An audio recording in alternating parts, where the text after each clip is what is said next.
Zee 24 तास एक पाऊल पुढे। सध्या आपल्या बरोबर भारतकुमार राऊत आहेत। सर नमस्कार। आणि अण्णांनी जी आता घोषणा केलेली आहे, नवीन राजकीय पक्षाचा पर्याय देऊ असं त्यांनी म्हटलेले आहे, नवीन पक्ष स्थापनेचे संकेत दिलेले आहेत, काय वाटतं अण्णांच्या या भूमिकेवर? हे बघा, टीम अण्णाविषयी म्हणतो, टीम अण्णा यांच्या हालचाली या राजकीय पक्षाच्या स्थापनेच्या दृष्टीने चालू आहेत असं शिवसेना, विशेषतः शिवसेना प्रमुख बाळासाहेब ठाकरे यांनी गेल्या वर्षीच सांगितलं होतं की ही राजकीय खेळी आहे, राजकारणाच्या दृष्टीने जे हालचाल चालू आहे ते खरं झालेलं आहे। आता अण्णा नाही तर टीम अण्णा हे तर राजकीय पक्ष काढणार, त्यांची चाल अशी 2 दिवस फक्त त्यांनी लोकांना दिले की तुम्ही आम्ही काय करावे सांगा। आता 2 दिवसामध्ये लोक काय सांगणार आहेत मला माहित नाही, पण नक्कीच निर्णय असा देत की भरघोस मतांनी लोकांनी सांगितलं की तुम्ही राजकीय पक्ष काढा आणि त्याप्रमाणे ते राजकीय पक्ष काढतील। त्यामुळे ही विधिलिखितच होते, तसंच ठरलेलं होतं, त्याप्रमाणे नाटकात ठरल्याप्रमाणे सगळं पुढे चाललेलं आहे। म्हणजे नाटकात ठरल्याप्रमाणे एक चाल होती आणि हे सगळं घडतंय। बरं, अण्णांनी आता उपोषण सोडण्याचा सुद्धा निर्णय घेतलाय। उद्या संध्याकाळी 5 वाजता टीम अण्णा आणि अण्णा उपोषण सोडतील। त्यांनी अशी भूमिका घ्यावी, उपोषण आवर्त घ्यावं, काय नेमकं असेल याच्या मागे तुमचं काय याच्यावर प्रतिक्रिया? एक लक्षात घ्या, अण्णांना उपोषण आवर्त घ्यावं लागलं ही गोष्ट खरं म्हणजे माणूस म्हणून मला चांगली वाटते की त्यामुळे लोकांचे प्राण वाचतील आणि अचानक आणि अनाठाई असं निर्माण झालेलं गढूळ वातावरण होतं, तणावाचं वातावरण होतं, हे संपेल। परंतु असं करण्यापूर्वी अण्णांनी, आता यापुढे असं करण्यापूर्वी अण्णांनी आणि त्यांच्या टीमने हे ध्यानात घेतलं पाहिजे की आपण जे काही करतो त्याचे फायनल अंतिम परिणाम काय होणार आहेत। यापूर्वी टीम अण्णांनी मुंबईमध्ये अशा तऱ्हेचं उपोषण केलं होतं, ते स्वतःनं 3ऱ्या दिवशीच मागे घ्यावं लागलं। आता सुद्धा 4थ्या-5व्या दिवशी मागे घ्यावं लागलं। जर का त्याच्या आधी 2 वेळा उपोषण केली, त्याच्यामुळे सरकारने अचानक सरकारची धमचाक झाल्यामुळे ते प्रकरण वाढलं होतं। आता यावेळी सरकारने त्यांना कुठल्याही पद्धतीचा रिस्पॉन्स द्यायचा नाही, प्रतिसाद द्यायचा नाही असं ठरवल्यामुळे दुसरा काही मार्गच नव्हता। त्यामुळे अण्णांना हे उपोषण मागे घ्यावं लागलेलं आहे। लोकशाहीमध्ये अशा तऱ्हेचं उपोषण करणं हे असं चूकच आहे। संसदेचं अधिवेशन 2 दिवसावर आलेलं आहे, त्यांनी केलेल्या मागण्यांवर विचार होत आहे, असं असताना पुन्हा हे उपोषण करणं हे मुळात चुकीचं होतं। आणि आता तसं उपोषण केल्यानंतर ते कुठलंही आश्वासन न मिळता, कुठलीही चर्चा न होता ते पुन्हा परत घ्यावं लागावं ही त्याच्यातून त्याहून आणखीन खेदजनक आहे आणि त्या विषयात अण्णांच्या दृष्टीने हास्यास्पद अशी झालेली गोष्ट आहे। यापुढे जेव्हा कधी अण्णा असं काही करतील तर लोक त्यांच्यावर किती विश्वास ठेवतील हे बघावं लागेल। महात्मा गांधींनी जर सांगितलं होतं की उपोषण हे सत्याग्रहाचं अंतिम हत्यार आहे आणि हे अंतिम हत्यार तुम्ही तशाच तऱ्हेने वापरलं पाहिजे।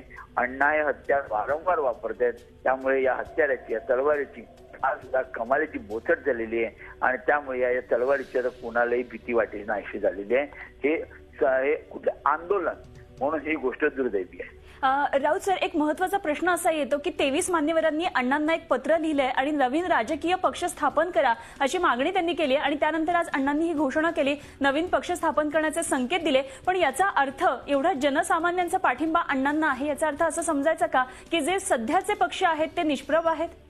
हे बघा, अण्णाचे काय म्हणत असेल की जनसामान्यांचा पाठिंबा आहे, त्याचा तो असू दे, आमचं काही म्हणणं नाही, पण त्यांच्या पक्षाचा कुठल्याही राजकीय स्थितीवर काही मात्र परिणाम होईल असं मला वाटत नाही। याचं कारण असं, राजकीय पक्ष हे ट्विटरवर आणि फेसबुकच्या पाठिंब्यावर चालत नसतात, त्यासाठी प्रत्यक्ष लोकांचा पाठिंबा असणं गरजेचं आहे। दिल्लीमध्ये 10,000 लोक एकत्र झाले, याचा अर्थ देशभर त्यांच्या मागे लोक आहेत असा होत नाही आणि ह्याचं प्रत्यंत आपल्या मुंबईमध्ये झालं होतं। मुंबईमध्ये जेमतेम 1000 लोक त्यांच्या पाठीशी उभे राहिले, दिल्लीमध्ये पहिले काहीच नव्हते, आता ते लोक उभे राहिले, आता अजून काही दिवसांनी काय झाली ती परिस्थिती याचा बरोबर सांगता येत नाही। त्यामुळे केवळ ट्विटर आणि फेसबुक आणि ईमेलवर पाठिंबा मिळतोय याचा अर्थ जो जनसामान्यांचा पाठिंबा आहे असं मानण्याचं कारण नाही। अनेकदा ही जी मंडळी असतात त्यांना स्वतःचा आवाज, त्याचा जो प्रतिध्वनी येतो, हा जो स्वतःच्या आवाजाचा जो प्रतिध्वनी आहे हा जनतेचा आवाज वाटायला लागतो। मला असं या मंडळींचं तेच झालं आहे। अगदी धन्यवाद भारत कुमार सर, तुम्ही आमच्यावर बोललात. भारत कुमार राऊत खासदार शिवसेनेचे आपल्याबरोबर होते. आणि अण्णांचं जे उपोषण सुटलं ते एका अर्थी चांगलं झालं, मात्र एक प्रकारे अण्णांचं हसं झालं अशी प्रतिक्रिया त्यांनी दिलेली आहे. आणि एकंदरीतच अण्णां जे नवीन पक्ष काढणार आहे त्याविषयी काही फारशी चांगली प्रतिक्रिया भारत कुमार राऊत यांच्याकडून आलेली नाहीये. त्यांचं म्हणणं आहे की हे सगळं नाटकाप्रमाणे घडत होतं, राजकीय पक्ष अण्णा काढणार हे आधी ठरलेलं होतं आणि त्यानुसार सगळे आता अंक घडायला लागलेले आहेत. आणि सध्या आपल्याबरोबर राळेगण सिद्धीचे सरपंच आहेत जयसिंग मापारी. मापारी सर नमस्कार. आणि अण्णांनी आता नुकतीच दिल्लीमध्ये घोषणा केलेली आहे, नवीन राजकीय पक्ष स्थापन करण्याचे त्यांनी संकेत दिलेले आहेत. तुमची याच्यावर प्रतिक्रिया? आम्ही राळेगण सिद्धीवरून दिल्लीत आलो होतो. गावकऱ्यांचा एक पत्र घेऊन की उपोषण सोडावं आणि अण्णांच्या उपोषण सोडावं, कारण सरकारचं दुर्लक्ष जयसिंह मापारी यांचा आवाज आपल्यापर्यंत नीट पोहोचत नाहीये. जयसिंह मापारी हे राळेगण सिद्धीचे सरपंच आहेत आणि अण्णांनी जी आता दिल्लीमध्ये घोषणा केलेली आहे, जंतर मंतरवर 65 वर्षात जे झालं नाही ते 3 वर्षात करून दाखवणार आणि राजकीय पक्ष स्थापन करणार. अर्थात या राजकारणामध्ये मी सहभागी नसणारे, सत्तेच्या राजकारणामध्ये मात्र नवीन राजकीय पर्याय हा देशाला देण्याची गरज आहे असं अण्णांनी म्हटलेलं आहे. आणि यामध्ये पक्ष स्थापनेचा विचार हा योग्य आहे असंही त्यांनी म्हटलंय. चांगल्या व्यक्ती हा संसदेत जाण्याची गरज आहे. नव्या पक्षामध्ये चारित्र्यवान नेत्यांना आपण पाठिंबा देऊ. नवीन पक्ष हा धर्मनिरपेक्ष असेल असंही त्यांनी म्हटलेलं आहे. झी 24 तास एक पाऊल पुढे.